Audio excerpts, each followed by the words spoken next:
ഈ പ്രസ്താവന ശരിയോ തെറ്റോ? എന്നെ തിന്നുന്നവൻ എൻ മൂലം ജീവിക്കും. ഈ പ്രസ്താവന ശരിയോ തെറ്റോ? സാധാരണ തിരുവത്താഴ ശുശ്രൂഷകളുടെ മധ്യത്തിൽ പറയുന്ന വാക്കുകളിൽ ഒന്നാണ് ഇത്.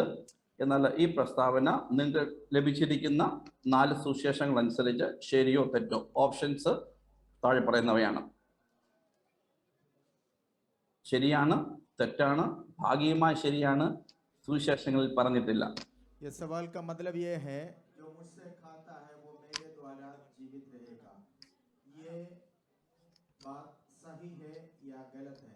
इसका ऑप्शन से है सही है, दूसरा गलत है, तीसरा आधा सही है, चौथा किसी भी सुसमाचार में नहीं लिखा है। Option 1. ഓപ്ഷൻ 1 ശരിയാണെന്നാണോ പറയുന്നത്? ആണ്. ഓക്കെ, നിങ്ങൾ ഇത്ര ഉറപ്പായി പറയുന്നെങ്കിൽ ഞാനും അതിൽ നിന്ന് പിന്മാറുന്നില്ല. ഉത്തരം ശരിയാണ്. ടീം ഡിക്ക് ലഭിക്കുന്നു 5 point.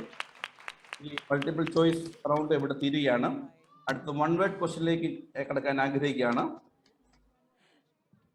Okay, before that, it will be a buzzer round. No. Okay, all right. ഈ 1 വേർഡ് ക്വസ്റ്റ്യൻ റൗണ്ടിന്റെ റൂൾസ് ഞാൻ പറയാം. ഇതിൽ ഞാൻ ചോദ്യങ്ങൾ ചോദിക്കും, ഓപ്ഷൻ തരികയില്ല. നിങ്ങൾ ഡയറക്റ്റ് ആൻസർ, ഓപ്ഷൻ ഇല്ലാതെ ആൻസർ പറയേണ്ടതാണ്. ഓക്കെ, ക്ലിയർ ആയല്ലോ? Okay, wait a second. പാസ്റ്റങ്ങൾ ക്വസ്റ്റ്യൻ ചോദിക്കും. അത് കഴിഞ്ഞിട്ട് if Hindi translation is needed, പാസ്റ്റങ്ങൾ ഹിന്ദി ട്രാൻസ്ലേറ്റ് ചെയ്ത് കഴിഞ്ഞിട്ട് you can answer. Okay, is it okay? Or it's team based? Okay, ഇതിപ്പം ഇനി റിവേഴ്സ് ഓർഡറിലാണ് ചോദിക്കുന്നത്. ഇതുവരെ ചോദിച്ചത് ABCD എന്നാണ് ചോദിച്ചത്. ഇത് DCBA എന്ന രീതിയിലായിരിക്കും ചോദിക്കുന്നത്. ये सवाल की एक खासियत है, पहले आपसे ABCD इसी प्रकार क्वेश्चन पूछते थे. अब रिवर्स में, अर्थात D से, फिर C से, फिर B से, फिर A से, इस प्रकार पूछेगा. कोई ऑप्शन नहीं होगा आंसर का. आपको क्वेश्चन सुनने के बाद आंसर बताना है. Okay, first question goes to team D. ഇടുക്കുവാതിലൂടെ കടക്കുവാൻ എന്ത് ചെയ്യണം? ഇടുക്കുവാതിലൂടെ കടക്കുവാൻ എന്ത് ചെയ്യണം? पहला क्वेश्चन D से है. इसका मतलब ये है, सक्करा फाटक से गुजरने के लिए हमें क्या करना होगा?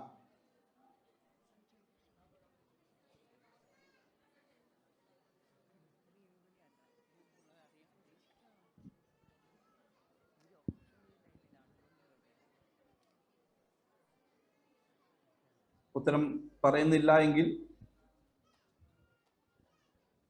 നിങ്ങൾ ഉത്തരം പറയാൻ ശ്രമിക്കട്ടെ. പറഞ്ഞോ. ഓക്കെ, ഇടുക്കുവാതിലൂടെ കടക്കുവാൻ. ഹലോ, ഓക്കെ, ഇടുക്കുവാതിലൂടെ കടക്കുവാൻ ലൂക്കോസ് 13:24 പറയുന്നു, പോരാടണമെന്ന് പറയുന്നു. ഇനി അടുത്ത ചോദ്യം വളരെ സിമ്പിൾ ചോദ്യമാണ്. ഈ റൗണ്ട് എല്ലാം സിമ്പിൾ ചോദ്യമാണ്. നമ്മൾ കൂടെ വായിക്കുന്ന വാക്യങ്ങളെ ആസ്പദമാക്കിയുള്ള ചോദ്യങ്ങളാണ്. ചോദ്യം സിയോടാണ്. ഗത്സമന തോട്ടത്തിൽ പ്രാർത്ഥിക്കാൻ പോയവരിൽ ആദ്യത്തെ ഗ്രൂപ്പിൽ എത്ര പേർ ഉണ്ടായിരുന്നു? ഈ ആദ്യത്തെ ഗ്രൂപ്പ് എന്ന് പറയുമ്പോൾ യേശുവും തൻ്റെ 3 ശിഷ്യന്മാരും ഒഴികെ ബാക്കിയുള്ള ഗ്രൂപ്പിനെയാണ് ആദ്യത്തെ ഗ്രൂപ്പ് എന്ന് ഇവിടെ പറഞ്ഞിരിക്കുന്നത്. ആ ഗ്രൂപ്പിൽ എത്ര പേർ ഉണ്ടായിരുന്നു? सवाल का मतलब यह है, गदसमने में जब यीशु मसीह और चेले प्रार्थना करने के लिए गए हैं, उनमें यीशु मसीह, पतरस, याकूब और यूहन्ना को छोड़ के सेकंड ग्रुप में कितने लोग मौजूद थे?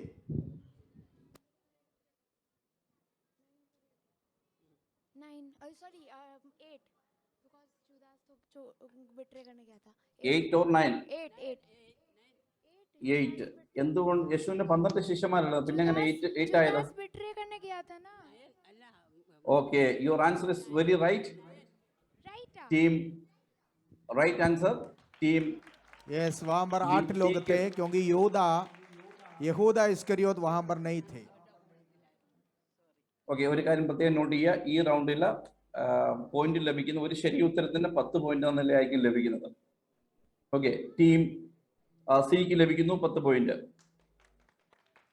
അടുത്ത ചോദ്യം ടീം ബിയോടാണ്. നമുക്കറിയാം സെബദിയുടെ മക്കൾ എന്ന് പറയുന്നത് യാക്കോബ്, യോഹന്നാൻ എന്നിവരെയാണ്. അങ്ങനെയെങ്കിൽ ശീമോൻ പത്രോസിന്റെ അപ്പന്റെ പേര് എന്ത്? सवाल ये है, सबदी के संतान जो है वो याकूब और യോഹന്നാൻ है. अगर ऐसा है तो पतरस की पिता का क्या नाम है? ശീമോൻ പത്രോസിന്റെ പിതാവിന്റെ പേര്. शिमोन पतरस का पिता का नाम क्या है? Not mentioned in the Bible. It is mentioned in the Bible. It is mentioned in John chapter 21 verse 15. It is mentioned as John. യോഹന്നാന്റെ മകനായ ശിമോനെ എന്ന് നമുക്ക് കാണുവാൻ കഴിയുന്നുണ്ട്. യോഹന്നാൻ എന്നാണ് ശീമോൻ പത്രോസിന്റെ ഫാദറിന്റെ പേര്. അടുത്ത ചോദ്യം എയോടാണ്. നമുക്ക് വളരെ പരിചയമുള്ള ഒരാളാണ് ഒറ്റുകാരൻ, ബിട്രേ ചെയ്ത ചതിയനായ വഞ്ചകനായ യൂദ. യൂദായുടെ പിതാവിന്റെ പേരെന്ത്? യൂദായുടെ പിതാവിന്റെ പേരെന്ത്? यहूदा का पिता का नाम क्या था?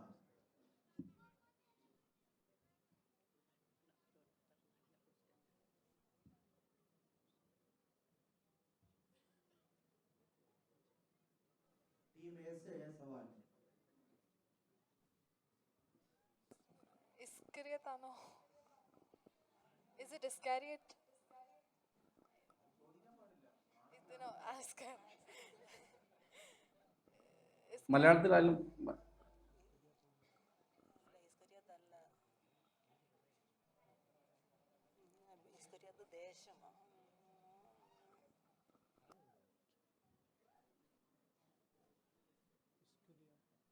ഉത്തരം പറയാൻ കഴിയില്ലെന്ന് കരുതുന്നു. ആൻസർ പറയുന്നു ഷീമോൻ ഇസ്കരിയോത്ത. യോഹന്നാൻ 6:70. അടുത്ത റൗണ്ടിലേക്ക് വരികയാണ്. ഇതുവരെയുള്ള 2 റൗണ്ടുകളിലുള്ള പോയിന്റ് ഇപ്പോൾ സ്കോർ നോക്കിയിട്ട് പറയുന്നതായിരിക്കും. Okay, team 1, Rohini sector 17 got 10 points till now. Chhatarpur got 0 points. Gautam Nagar got 15 and Ramesh Nagar got 10 points.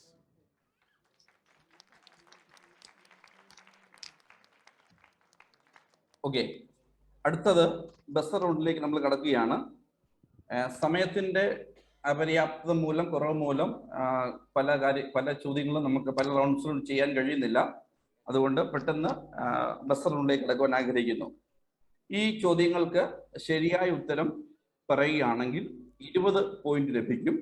ഒരാൾ ശരിയായ ഉത്തരം പറയുകയാണെങ്കിൽ 20 പോയിന്റ് ലഭിക്കും. തെറ്റുത്തരമാണ് പറയുന്നെങ്കിൽ നിങ്ങളുടെ 2 പോയിന്റ് നഷ്ടമാകും. ശ്രദ്ധിക്കണം, ഈ ചോദ്യങ്ങൾക്ക് ശരിയായ ഉത്തരം നൽകുകയാണെങ്കിൽ നിങ്ങൾ 20 പോയിന്റ് ലഭിക്കും. അല്ല, ഉത്തരം തെറ്റിപ്പോയാൽ 2 പോയിന്റ് നഷ്ടമാകും.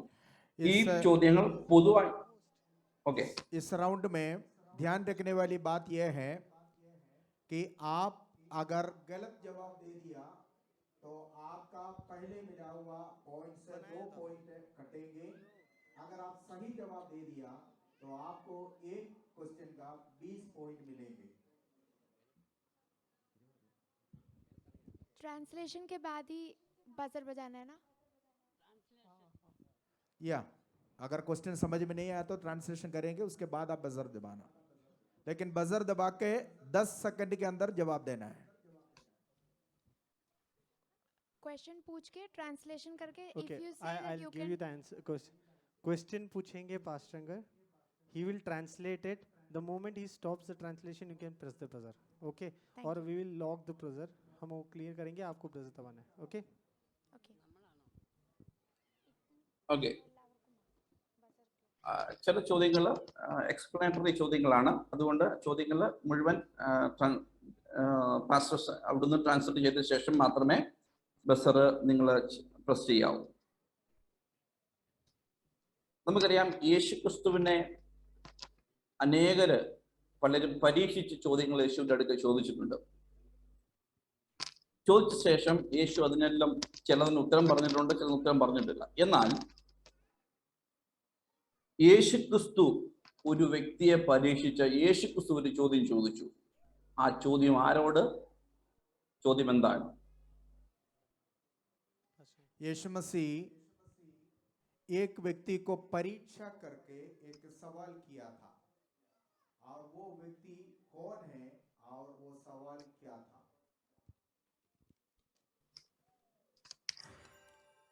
Chhatarpur Church, press the buzzer. Christ said to Pharisees, പരിശന്മാരോട് പറഞ്ഞു. और सवाल ये था कि जॉन द बैप्टिज्म वो हेवन से है या മനുഷ്യന്മാരുടെ ഇടയിൽ നിന്നോ അതോ സ്വർഗത്തിൽ നിന്നോ? ഓക്കെ, വേറെ ഏതെങ്കിലും ആൻസർ ഏതെങ്കിലും ടീമിന് പറയാനുണ്ടോ? Yes. Jesus also asked his disciples, "Who do you think I am?" Okay, വേറെ ഏതെങ്കിലും ഉത്തരം പറയാനുണ്ടോ?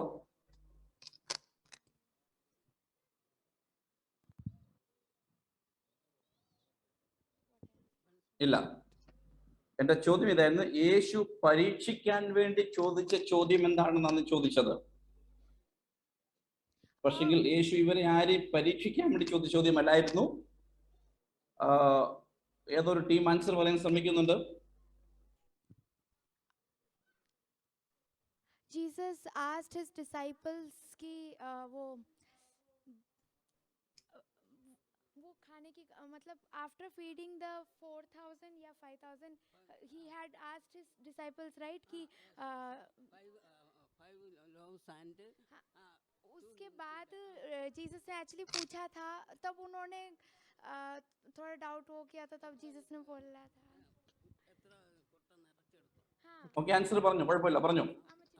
അത് കമ്മ്യൂണിക്കേറ്റ് ചെയ്താൽ മതി, ആൻസർ കമ്മ്യൂണിക്കേറ്റ് ചെയ്താൽ മതി. हाँ, तो वो हाँ उन्होंने बास्केट वहीं छोड़ दिया था, तो जीसस ने जब पूछा था तो दे वर लाइक ओ वो तो वहीं रह गया, तब Jesus was, but that was not a test, that was just disappointment. Okay, ടീമുകൾ ആരും അത് ആൻസർ പ്രോപ്പർലി കമ്മ്യൂണിക്കേറ്റ് ചെയ്യാൻ കഴിഞ്ഞില്ല. യേശു പല ചോദ്യങ്ങളും ചോദിച്ചിട്ടുണ്ടെങ്കിലും യേശു പരീക്ഷിച്ച് ചോദിച്ച ചോദ്യം ഇതാണ്. ഫിലിപ്പോസിനോട് ചോദിച്ച ചോദ്യമാണ്, ഇവർക്ക് തിന്നുവാൻ എവിടെ നിന്ന് അപ്പം വാങ്ങും? ഇത് പരീക്ഷിപ്പാൻ അത്ര അവനോട് ചോദിച്ചത് കാണുവാൻ കഴിയുന്നുണ്ട്. അതുകൊണ്ട് ടീംസ് ആരും ആൻസർ ചെയ്തില്ല. തെറ്റായിട്ട് ആൻസർ ചെയ്തവർക്ക് 2 മാർക്ക് അവരുടെ നിലവിലെ സ്കോറിൽ നിന്ന് കുറയ്ക്കാവുന്നതാണ്.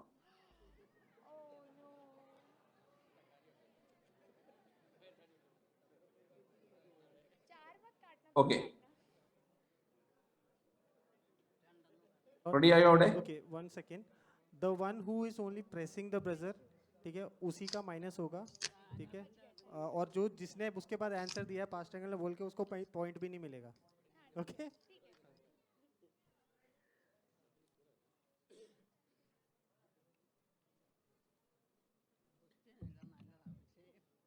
Past angle you can continue. Okay, നിങ്ങൾക്ക് ലഭിച്ചിരിക്കുന്ന വായന ഭാഗത്ത്, പാഠ്യഭാഗത്ത് 4 സുവിശേഷങ്ങളിൽ പഴയ നിയമത്തിലെ ഒരു രാജാവിനെ പറ്റിയും ഒരു മഹാപുരോഹിതനെ പറ്റിയും ഒരു പ്രത്യേക സാഹചര്യത്തിൽ കർത്താവ് പറയുന്നുണ്ട്. എന്നാൽ അവരെ തമ്മിൽ ബന്ധപ്പെടുത്തുവാൻ വേണ്ടി കർത്താവ് സാധാരണമല്ലാത്ത ഒരു വസ്തുവിനെ പറ്റിയും പറയുന്നുണ്ട്. ഏതാണ് ആ സംഭവം? सवाल का मतलब ये है कि पुराना नियम के आपको दिया हुआ इस भागों में पुराना नियम के एक राजा और एक महायाजक के बारे में कहा है, लेकिन प्रभु यीशु मसीह ने नया नियम दोनों व्यक्तियों को आपस में मिलाने के लिए एक अन्य वस्तु के बारे में भी कहा गया है. वो वस्तु कौन सा है, उसका नाम क्या है? सही से सोचने के बाद जवाब दीजिए. यीशु ने जो बताया हुआ, एक राजा का बारे में बता रहा है, उसके साथ एक महायाजक के बारे में बता रहा है. ये दोनों व्यक्ति को जुड़ाने के लिए एक वस्तु के बारे में, एक दूसरा एक चीजों के बारे में भी यीशु जो बता रहा है. और कौन सी बात है, कौन सी